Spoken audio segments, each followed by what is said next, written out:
রাত্রিবেলা হঠাৎ করে বাচ্চারা কান্না করার কারণ কি? সম্মানিত দিনী মুসলিম ভাই বোনেরা, যেমন রাত্রে বাচ্চারা যখন ঘুমায় হঠাৎ করে কান্না করে ওঠে। হঠাৎ করে কান্না করার ওঠার কারণ হচ্ছে, এটা রহস্য হচ্ছে একটাই, সেটা হচ্ছে যখন কোনো বাচ্চারা রাত্রে ঘুমায়, ঘুমানোর পর হঠাৎ করে কান্না করে উঠছে, দেখা যাচ্ছে ঘুমাচ্ছে ঘুমাচ্ছে হঠাৎ করে কান্না করে উঠতেছে, অনেকক্ষণ কান্না করে আবার থেমে যায়, থামার পরে আবার কান্না করে ওঠে। অনেকে আমাকে জিজ্ঞাসা করেছেন যে হুজুর, এটা করার কারণ কি? বাচ্চারা কেন কান্নাকাটি করে রাত্রে ঘুমের মধ্যে হঠাৎ করে কান্না করে ওঠে? এটা রহস্য কি?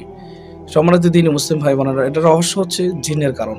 জিনের যদি কোনো বাচ্চার আছর থাকে, তখন দেখা গেছে ওই বাচ্চাটা কান্নাকাটি করবে, হঠাৎ করে কান্নাকাটি শুরু করবে, অনেকক্ষণ কান্নাকাটি করার পরে আবার থামবে, আবার কিছুক্ষণ পর আবার কান্নাকাটি করবে, ঘুমাবে কতক্ষণ, ঘুমায় আবার হঠাৎ করে কান্নাকাটি শুরু করে দিবে।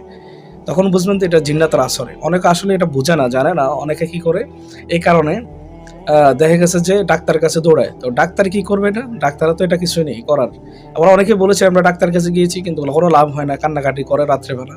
এটার কারণ একটাই, এটা হচ্ছে জিনের আসর। জিন যদি আসর দূর করেন, তাহলে এটা হচ্ছে শরিয়া যে চিকিৎসা অনুযায়ী, যেমন রোকায়ার বিশেষ আয়াতগুলো তেলাওয়াত করলে ওই জিন্নাতের আসরটা ধ্বংস হয়ে যাবে, বা জিনটাকে তাড়িয়ে দিলে ওইটা চলে গেলে একটা পর্যায়ে বাচ্চাটা সুস্থ হয়ে যাবে আর রাত্রে আর কান্নাকাটি করবে না। আসলে আমরা অনেকে এটা জানি না। আজকে বিষয়টা ক্লিয়ার হলাম। জিনে রাত্রে জিনে বাচ্চাকে ডিস্টার্ব করার কারণে রাত্রে বাচ্চারা কান্না করে ওঠে।